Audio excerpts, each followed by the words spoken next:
El silencio era la única arma que le quedaba. Y era la que menos entendían.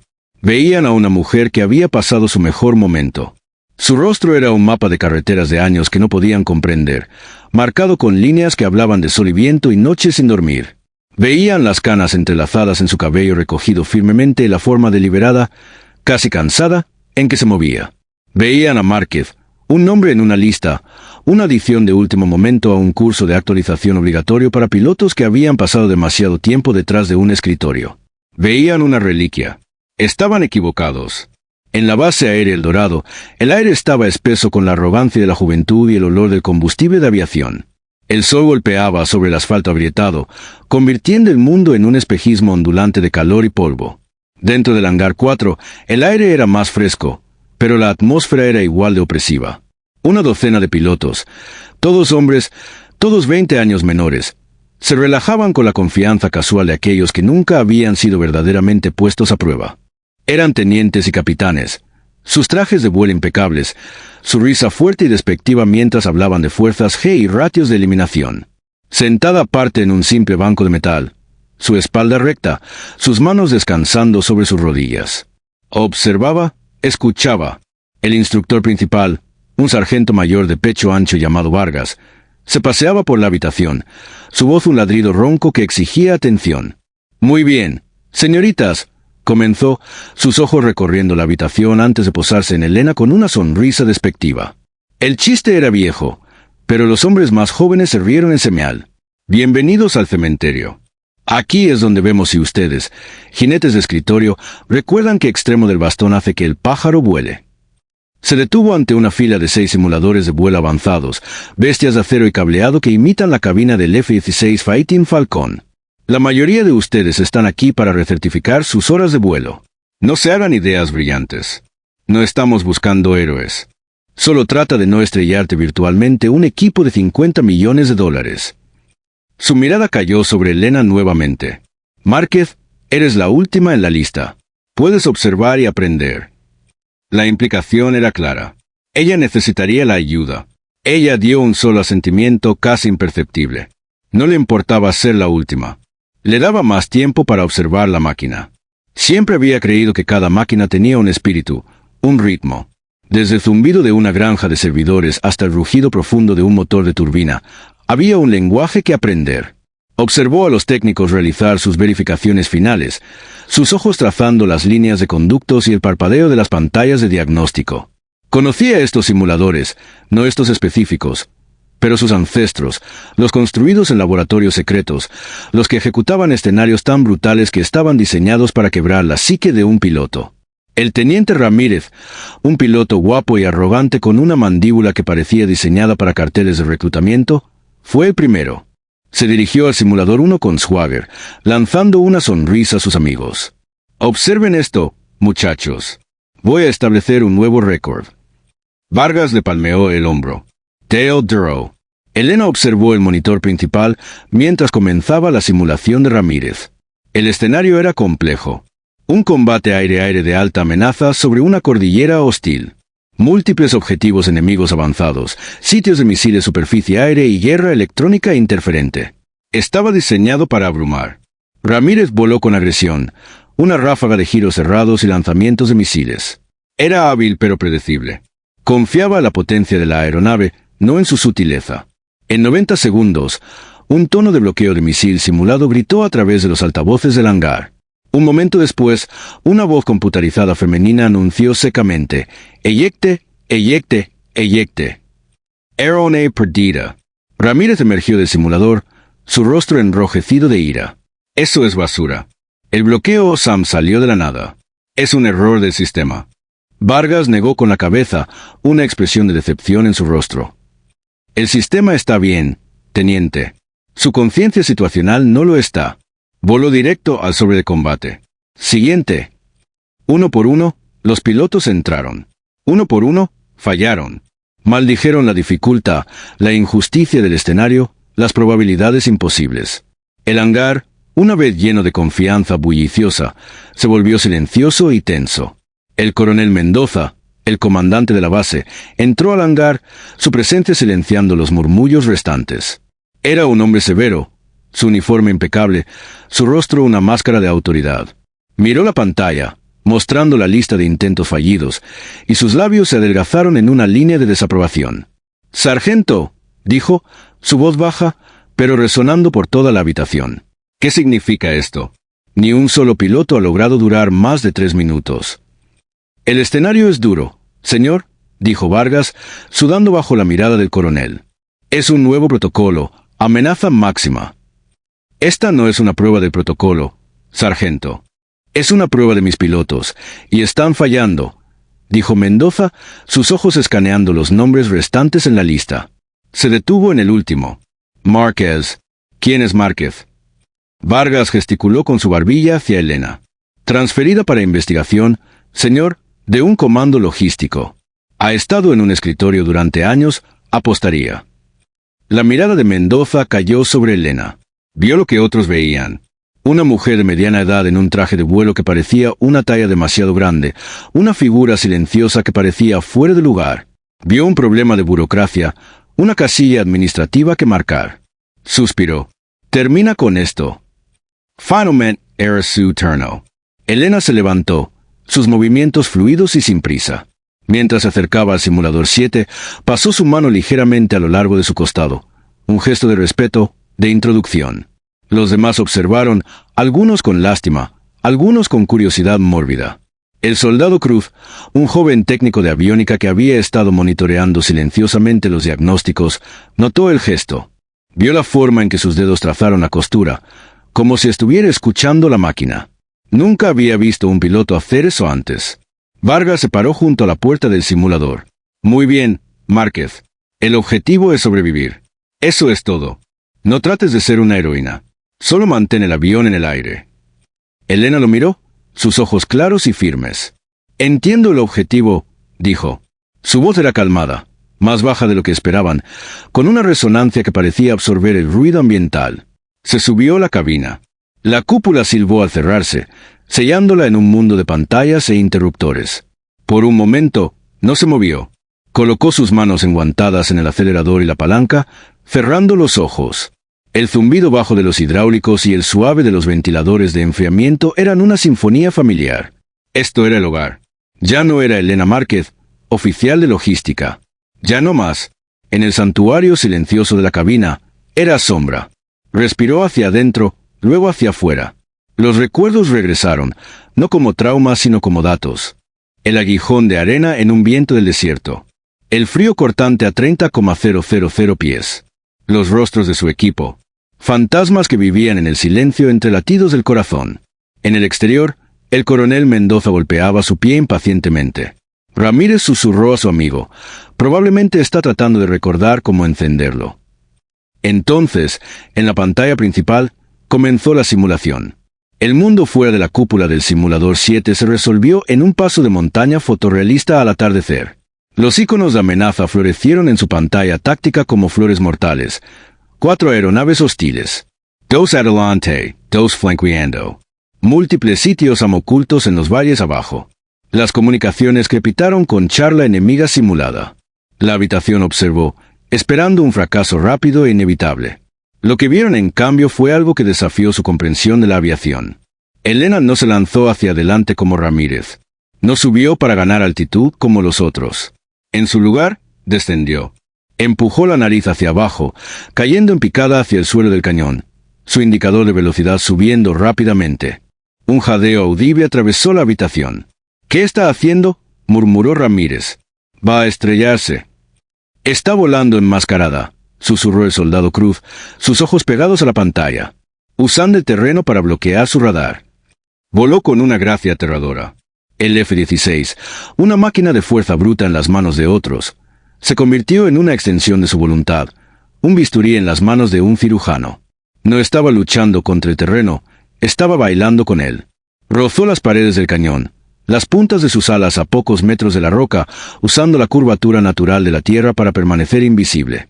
Los cazas hostiles, esperando un combate de alta altitud, volaron pasando su posición, sus barridos de radar no encontrando nada. Vargas se quedó inmóvil, su boca ligeramente abierta. Había diseñado el escenario. Conocía sus disparadores, sus trampas. Ella lo estaba desmantelando pieza por pieza de maneras que nunca había concebido. «Está volando manualmente», dijo, su voz un susurro ronco. «Miren su gestión de energía». No estaba desperdiciando ni una onza de combustible, ni un nudo de velocidad del aire. Cada movimiento era deliberado, eficiente, mortal. Emergiendo del cañón detrás de la formación enemiga, era el fantasma en su máquina. No disparó un misil. Seleccionó su cañón. Una ondulación de incredulidad atravesó los observadores. Una carrera de cañonera suicidió en el combate moderno, pero ella no estaba atacando desde la distancia. Se acercó a menos de 500 metros del objetivo trasero, posicionándose perfectamente en su punto ciego. Una ráfaga de control corta del cañón. En la pantalla, el icono enemigo parpadeó rojo, luego desapareció. Tango 1 derribado. Su voz se escuchó sobre los altavoces tan calmada como si estuviera pidiendo café. Repitió la maniobra en el segundo caza. Ejecución rápida y brutal antes de que el piloto supiera que estaba bajo ataque. Tango 2 derribado. Los dos pilotos enemigos restantes, ahora alerta, giraron bruscamente, tratando de localizarla. Pero ella ya se había ido, sumergiéndose de vuelta en las sombras de los camiones. Los sensores pasivos de su aeronave bebían sus datos mientras ella permanecía electrónicamente silenciosa. «Esto es imposible», dijo el teniente Ramírez, su arrogancia completamente despojada, reemplazada por el asombro. «Nadie vuela así». El coronel Mendoza no dijo nada.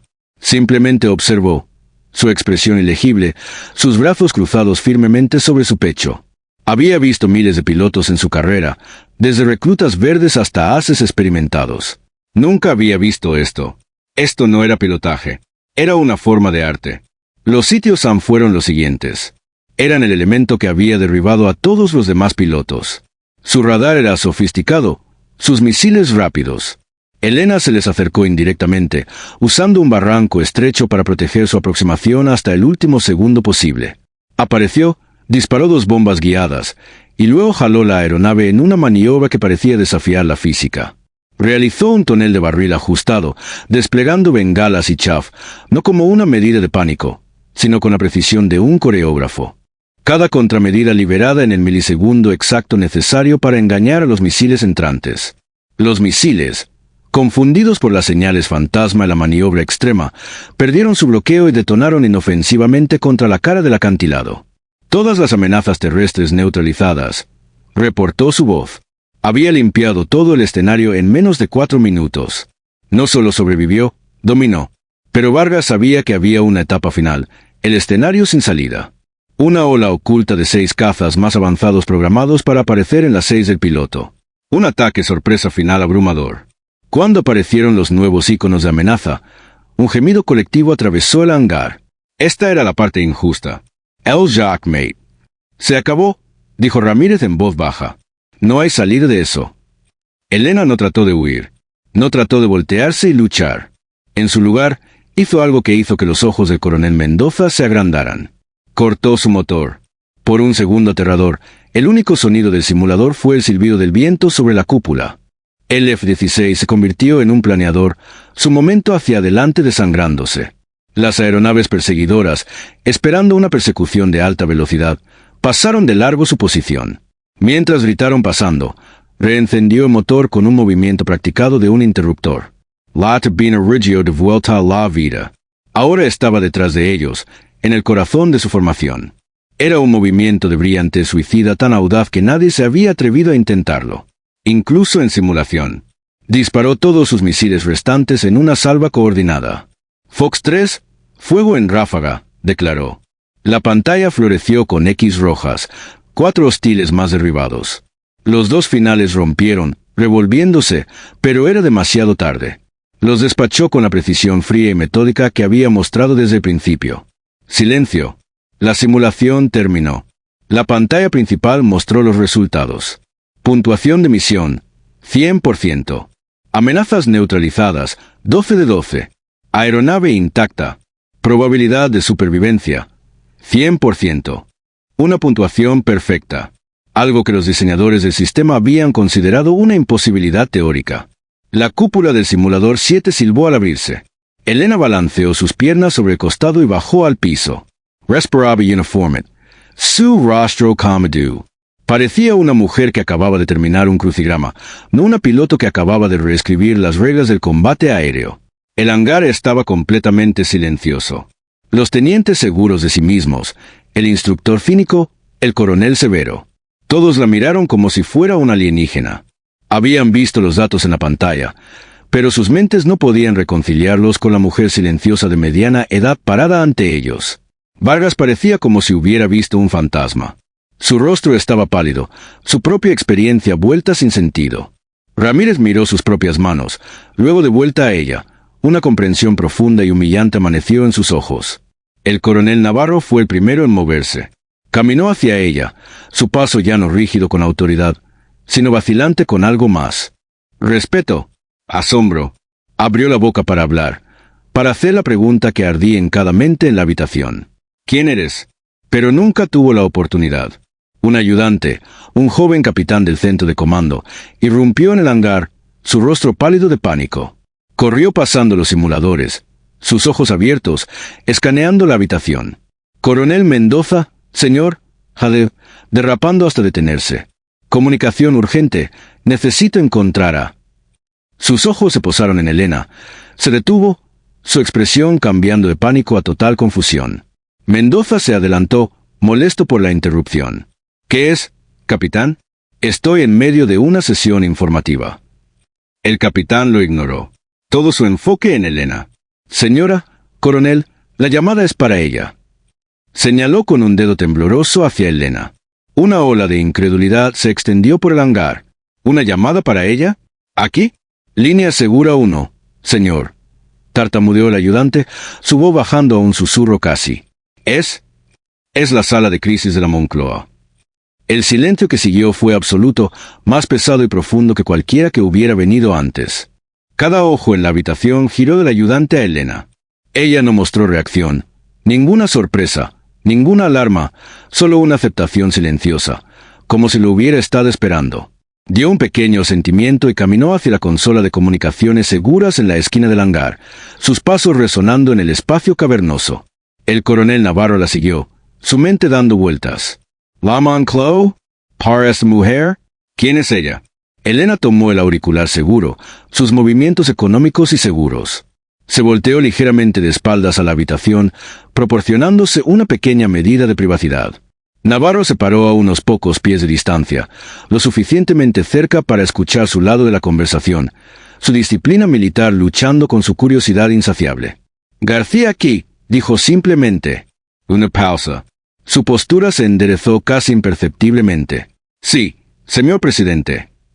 Las dos palabras cayeron en el silencio del hangar como piedras en un pozo profundo. El coronel Navarro sintió un sopfrío viajar por su columna vertebral. Luchó contra el impulso de dar un paso atrás. El presidente estaba escuchando una conversación con el presidente de España. Herrera parecía físicamente enfermo. La mandíbula de Rodríguez estaba floja. No estaban solo en presencia de una piloto hábil. Estaban en presencia de algo completamente diferente. Entiendo la situación, continuó Elena, su voz aún imposiblemente calmada. Están tratando de activar el protocolo fantasma. Escuchó de nuevo, sus ojos distantes, viendo algo mucho más allá de las paredes del hangar. Sí, señor. Estoy familiarizada con él. Yo lo diseñé. Navarro sintió que el piso se movía debajo de él. El protocolo fantasma era un mito, un susurro en los escalones más altos de la comunidad de inteligencia. Una contingencia del día del juicio final tan secreta que la mayoría de los generales de 5 estrellas ni siquiera sabían de su existencia.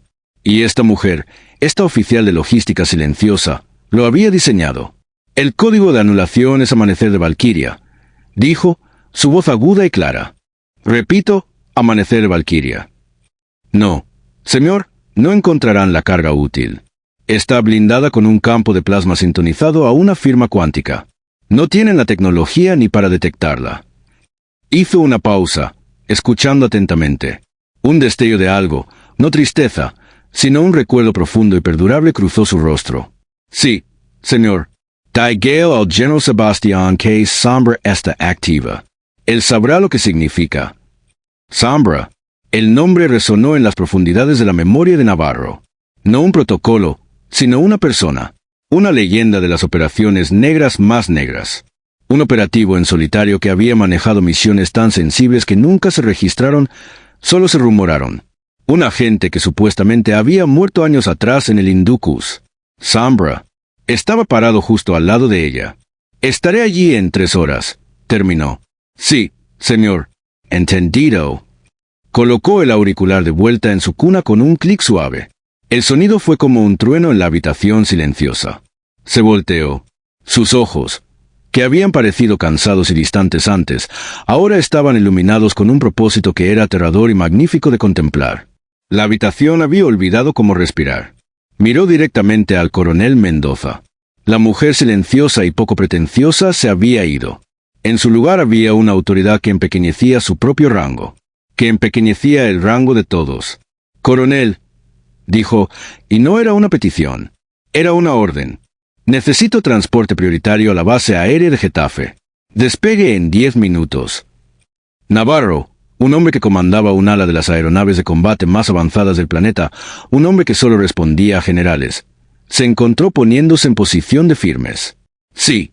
Sí, señora», tartamudeó, el honorífico saliendo de sus labios antes de que pudiera detenerlo. «De inmediato. Cualquier cosa que necesite».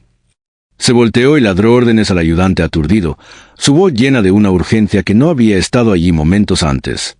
Elena García, Sombra, se alejó. No miró los rostros de los jóvenes pilotos que ahora la miraban con una mezcla de miedo y profunda reverencia. No miró al sargento Herrera, que se apoyaba contra un simulador como si sus piernas ya no pudieran sostenerlo. No ofreció una palabra de explicación o despedida. Su trabajo aquí había terminado. Mientras se dirigía hacia la puerta del hangar, la dura luz del sol silueteando su figura, su manga se deslizó por su antebrazo lo suficiente para revelar un tatuaje que había estado oculto antes. Era un ave de presa, una águila real representada, en tinta negra marcada. Debajo de su mirada penetrante había una sola lágrima negra, el símbolo de Sombra. El soldado Cruz lo vio. Lo recordaría por el resto de su vida. Afuera, el rugido de un helicóptero creció, descendiendo rápidamente hacia el asfalto. No era un transporte estándar. Era un elegante pavé Haupt negro, del tipo usado por las fuerzas de operaciones especiales. Elena no rompió su paso. Caminó hacia la luz cegadora y el polvo arremolinado. Una figura silenciosa moviéndose hacia su próxima misión, dejando atrás un hangar lleno de hombres cuyo mundo había sido irrevocablemente alterado. Se quedaron con el silencio, el zumbido persistente de las máquinas y la puntuación imposible aún brillante en la pantalla principal. Misión completa. El teniente Ramírez finalmente encontró su voz, un susurro silencioso y humillado para nadie en particular. La llamábamos inútil. Negó con la cabeza lentamente, observando el helicóptero negro despegar y desaparecer en el vasto cielo azul. Dios mío, fuimos unos tontos. Las hélices del helicóptero cortaron el aire con precisión militar mientras se alejaba, llevando consigo no solo a una mujer, sino a una leyenda viva. En el hangar, los simuladores zumbaban suavemente, esperando al próximo grupo de pilotos que nunca podrían igualar lo que habían presenciado. El silencio se asentó sobre la base aérea El Dorado como una manta pesada. Pero no era un silencio vacío. Estaba lleno de comprensión, de respeto ganado a pulso, y del conocimiento de que habían estado en presencia de la grandeza verdadera, disfrazada como una mujer ordinaria de mediana edad cuyo único crimen había sido ser subestimada. Sombra había volado una vez más, y el mundo era un lugar más seguro por ello.